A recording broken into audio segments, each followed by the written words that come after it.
This is Doug DeMuro, and today we're going to talk about the most iconic cars that you can buy for $50,000. Usually, to buy an iconic vehicle, you have to spend hundreds of thousands of dollars, but you don't.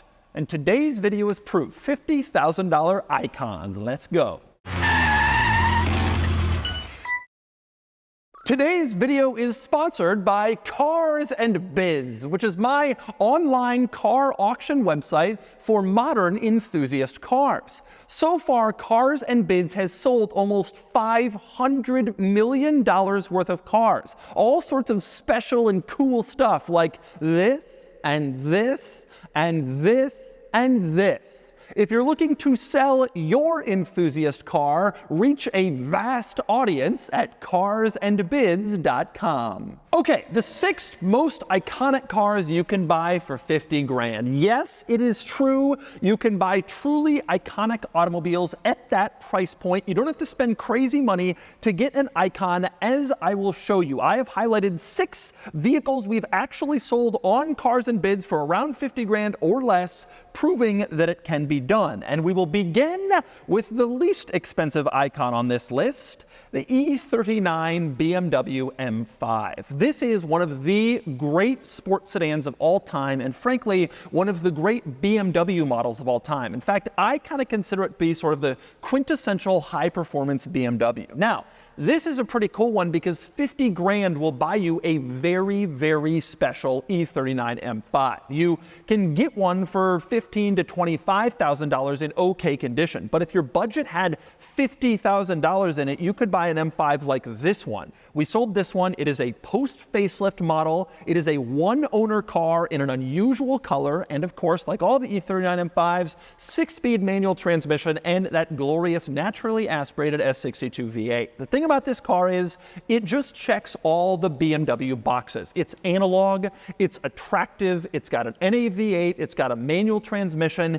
It is cool. And although 50 grand is probably overkill for an E39 M5, if that's your budget, you might want something a little bit more interesting and desirable. The simple truth is that this car is becoming more desirable as time goes along. And it's become a lot more desirable than its earlier predecessors, the E28 M5 and the E34 M5. While those cars are cool, the E39 was the real intersection of everything that was wonderful and fantastic. Later M5s had more power, but they were more troublesome and bigger and higher tech. And the earlier M5s were kind of smaller and more plastic and just not as special as the big boy, the E39 M5. And it's especially an exciting car considering that BMW has kind of strayed from the formula of the E39 M5. Now, again, 50 grand will buy you a really nice one, and I think that's the point of including the car on this list, because while anybody can pick up sort of a ratty, lowered, bad wheel mod E39 M5, you can really get a nice one for 50 grand and have a car that I do think will probably appreciate in value and will be appreciated by basically anyone on the road when you drive it along.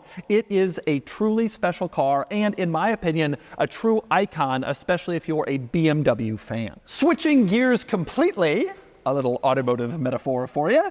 Another icon that you can easily get for 50 grand, 1995 Dodge Viper RT10. This car right here, the first generation Viper RT10. Doesn't have to be a 95, but 92 to 95, around there. These cars are easily available for around 50 grand or less, as you can see with this one that we sold recently on Cars and Bids for just under $36,000. This car had some miles on it, and it's yellow. Most people want the red. That was sort of the iconic color. Yellow was a little bit different, and miles are unusual on these cars because they were difficult to drive. I'll cover that in a second. But as a result, this car sold sort of below the 50 grand range. But you can buy a nice red one, kind of a perfect car with relatively low miles, right in that $50,000 range, and then you have an icon. And I really mean an icon. This car originally debuted in concept form, and nobody really thought they were going to make it. It was sort of a modern day take on the Shelby Cobalt Cobra, and then they decided to put it into production. And the original ones are laughably raw. They don't really have windows. They don't really have door locks in a traditional sense. They don't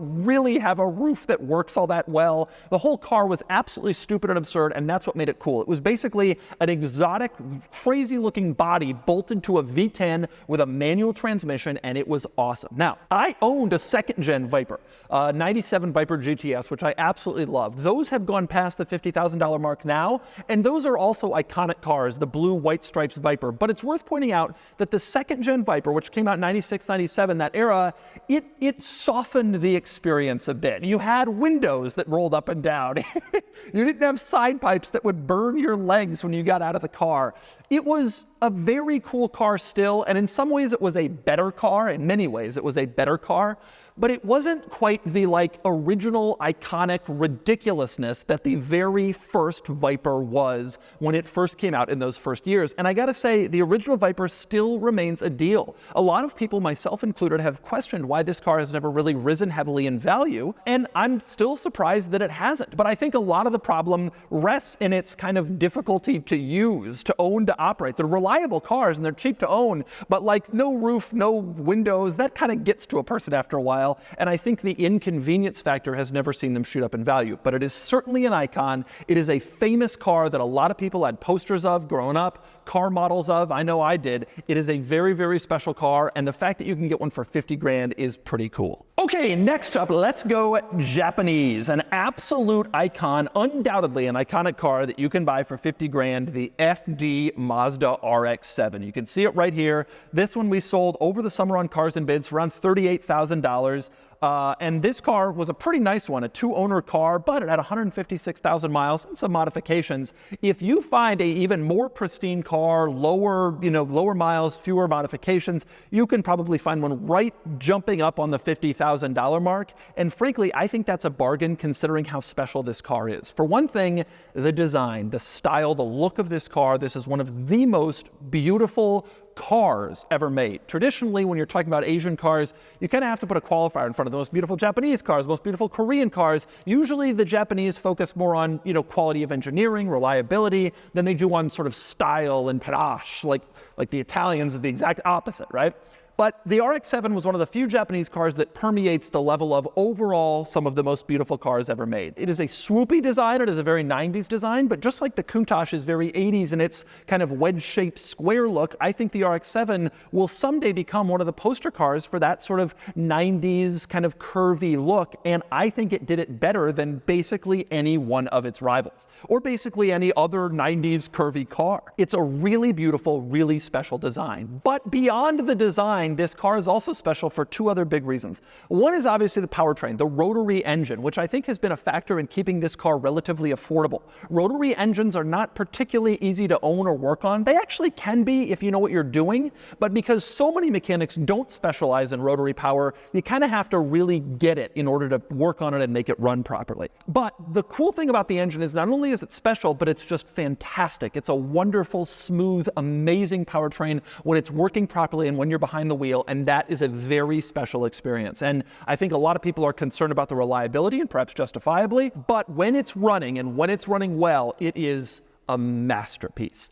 And then there's the driving experience beyond just the engine. This car handles tremendously well, it steers tremendously well, the feel of this car is fantastic. People always talk about how great the Miata is, and it is great, but the RX-7 is like a grown-up Miata, but without much extra weight. And frankly, I think the RX-7 gets the balanced driving experience even better than the Miata does. It's just not discussed as frequently because it's more uncommon. Miatas are everywhere. Everybody talks about how accessibly wonderful they are, and it's true, but I think the RX-7 is an even better drive, more power, and it feels just as perfectly balanced and secure and wonderful, and you get the benefit of having a truly beautiful car. And the fact that these are still 50 grand is amazing when you think about how expensive Supras have gotten, how expensive NSXs have gotten. These are just as rare, just as special, and they're relatively attainable, particularly if you're willing to take on the rotary power challenge.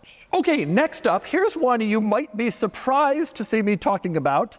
It's not what I would get for 50 grand, but it is certainly an icon, and that would be the DeLorean. Yes, that's right, the DeLorean. We sold this DeLorean a couple years ago for around $42,000 on Cars and Bids. Frankly, even though this sale's a couple years old, this is about where these cars still transact. Really nice ones sell for a lot more. Like if it's a manual transmission, low mileage, really pristine car, it can sell for 100 grand. But it's usually the kind of the sweet spot of the curve remains in sort of the $40,000 to $60,000 range. Now, I mentioned this is not the kind of car that I would get if I had 50 grand to buy an Icon, and that's because I think the Back to the Future comments would get old. I think that it wasn't exactly the best built automobile. It certainly wasn't the fastest.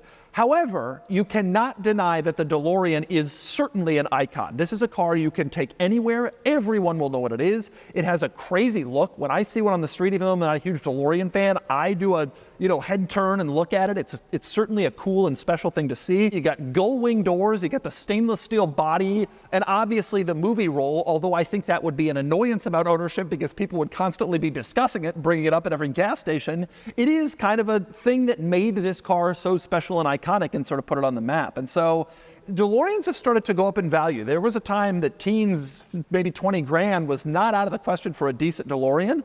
But as 80s stuff in general has started to become more appreciated by Gen Xers who are aging, this car has been one of those things that is starting to appreciate. And it doesn't really surprise me considering it is kind of a special moment in time in automotive history, in movie history, and in like 80s sort of pop culture history. And it is certainly an icon, and you can certainly get it for 50 grand. Okay, two more iconic cars that you can buy for $50,000. This next one, I have to bend the rules just a little bit in terms of pricing because it might be beyond the $50,000 mark now, but the car is the Lotus Esprit V8. I love this car. And for proof that you can get one for 50 grand, there's this one that we sold on Cars and Bids last year for $52,000 plus our fee, takes you to about 55, and frankly, sales since then have been even higher than that. But you might be able to find a V8 Esprit for around 50 grand. And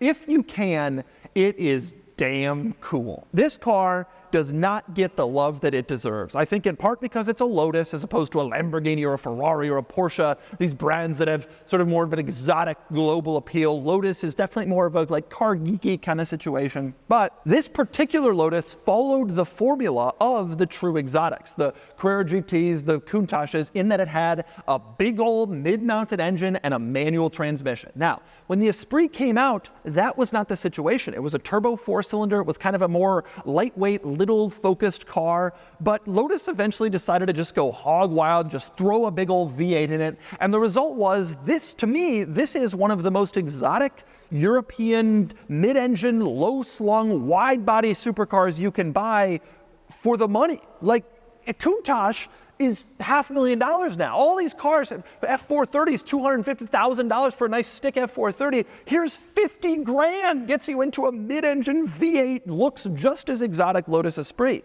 This is a very, very special car. It is a cool design. It is absolutely gorgeous and exotic and special. And I particularly think that about the V8 cars, which gained some bodywork over earlier Esprit models, and usually I don't like that when they start tacking on stuff, but Lotus made it work beautifully, and I think the changes to the outside of this car really gelled with the V8. It really worked perfectly. The sort of adding some scoops and a big wing and all that, it fit the fact that the car also got more power. Now, these V8s were relatively small, 3.5 liters, but they were twin turbocharged initially to 350 horsepower, and I think it even grew beyond that. And again, it's hard to find them around 50 grand, but they're around, they're beautiful, they're cool, they're fast, and if your budget allows you to stretch, well, get one. And then maybe leave some money left over for maintenance too, because that's another issue. Okay, I'm stretching a little in general on the Esprit, but I just think it is such a bargain.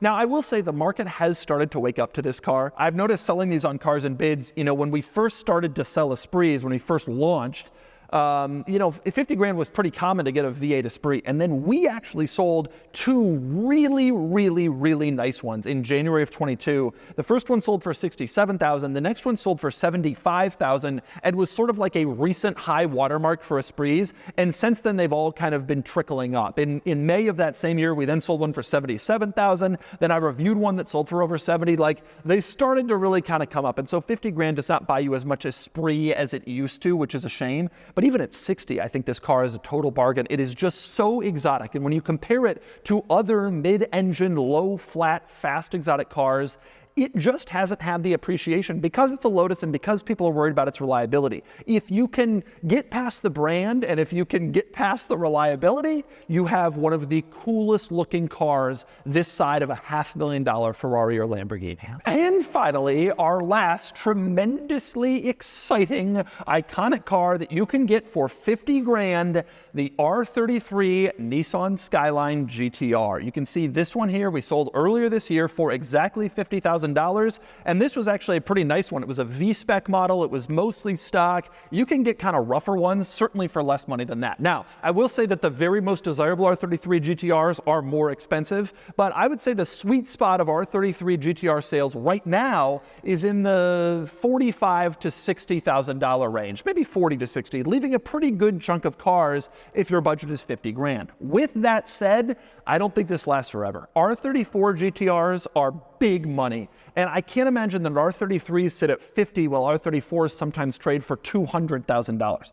I think R33 Skyline GTRs go up in value, but right now you can get one. It is an iconic car for 50 grand, and it really is an icon. Now, everyone knows with the Skyline, the R34 is the more iconic one, and I will grant you that, but you cannot buy an R34 on a $50,000 budget. You can buy an R33, and you get very similar styling. It's only a couple of years older, a very similar interior, and guess what? The same exact powertrain and all-wheel drive system. The cars actually drive pretty similarly. I owned an R32, I've driven several R33s and one R34. They actually all drive about the same. The R34 has the bodywork and the more modern tech that makes people really desire it. But the R33 really delivers quite a similar experience, and you still get to have a Skyline GTR, a car that everybody my age, idolized when we were kids. It is one of the coolest damn things in the world. And while it may not be an R34, it is still a Skyline GTR with the RB26, the manual transmission, right-hand drive, JDM type. It is a cool, special, exciting car. And to me, I'm surprised that you can even still get one of these for $50,000, considering how special of a car it is and how desirable of a car it is when you consider sort of the Skyline GTR lineup, the heritage, and the hype around them. When you look at the other Japanese cars in this era, the Supras, the NSXs, it's interesting that some, like the RX-7, have stayed behind and others have shot up. And it's clear the Skylines will probably shoot up, and I think 50 grand buys you an icon right now, and again, I don't think it'll happen forever. A very, very special car, very cool. Not an R34, but you still drive around in one of the ultimate JDM imports, and I think that is a very special thing. So, there you go.